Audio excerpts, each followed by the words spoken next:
ಎಲ್ರಿಗೂ ನಮಸ್ಕಾರ.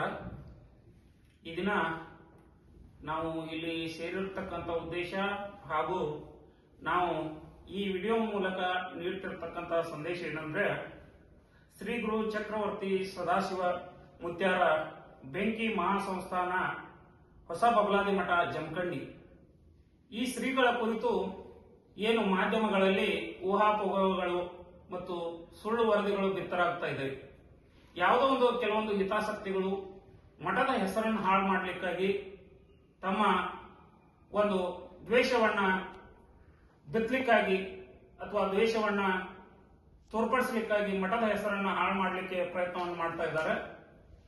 ಈಗೆಲ್ಲ ಮಾಧ್ಯಮಗಳಲ್ಲಿ ಏನು ನಮ್ಮ ಸದಾಶಿವ ಮುತ್ಯಾರ ಬಂಧನವಾಗಿದೆ ಅಂತೇಳಿ ಏನು ಸುದ್ದಿ ಬರ್ತಾ ಇದೆ, ಅದು ಸತ್ಯಕ್ಕೆ ಸುಳ್ಳಾದಂತಹ ಮಾಹಿತಿಯಾಗಿದ್ದು, ಯಾವ ಒಂದು ಗೋಕಾಕ್ ತಾಲೂಕಿನ ಗೋಕಾಕ್ ನಗರದ Shri Mahalakshmi urban cooperative bank ಏನಿದೆ, ಅಲ್ಲಿ ಏನೋ ಒಂದು ಅವ್ಯವಹಾರದ ಕುರಿತು ಏನು ತನಿಖೆ ನಡೀತಾ ಇತ್ತು. ಅದರಲ್ಲಿನ ಕೆಲವರು ಮಠಕ್ಕೆ ಒಂದು ದೇಣಿಗೆಯನ್ನು ನೀಡಿದ್ದಾರೆ.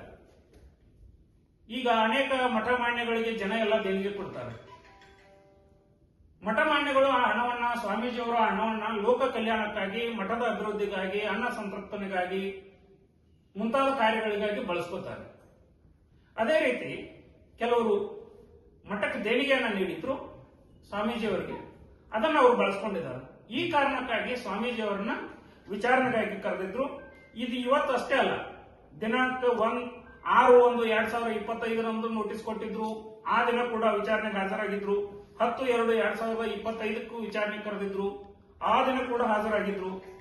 ಅದೇ ರೀತಿ ನಿನ್ನೆ 21/3/2025 ಕೂಡ ವಿಚಾರಣೆ ಕರೆದಿದ್ರು. ನಿನ್ನೆ ದಿನ ಕೂಡ ವಿಚಾರಣೆಗೆ ಹಾಜರಾಗಿ ಶ್ರೀಗಳು ಭಕ್ತರ ಮನೆಯಲ್ಲಿ ವಾಸ್ತವ್ಯವನ್ನ ಹೂಡಿ ಮತ್ತೆ ಈ ದಿನ ಕೂಡ ಹೆಚ್ಚುವರಿ ಒಂದು ವಿಚಾರಣೆ ಇದ್ದ ಕಾರಣ ತಮಗೆ ಇದ್ದ ಮಾಹಿತಿಯನ್ನು ನೀಡೋಗೋಸ್ಕರ ಈ ದಿನ ಕೂಡ ಅವರು ಗೋಕಾಕಲ್ಲಿ ಇದ್ರು.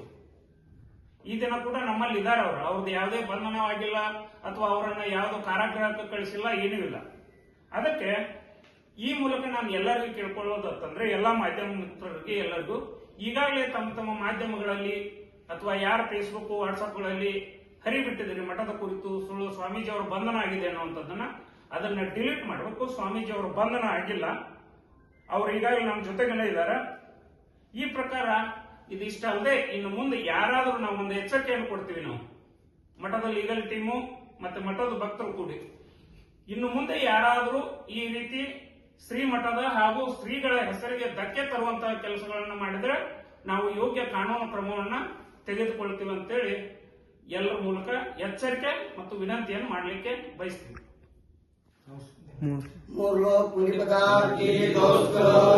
अकाल पचार की दोस्त जय मंगल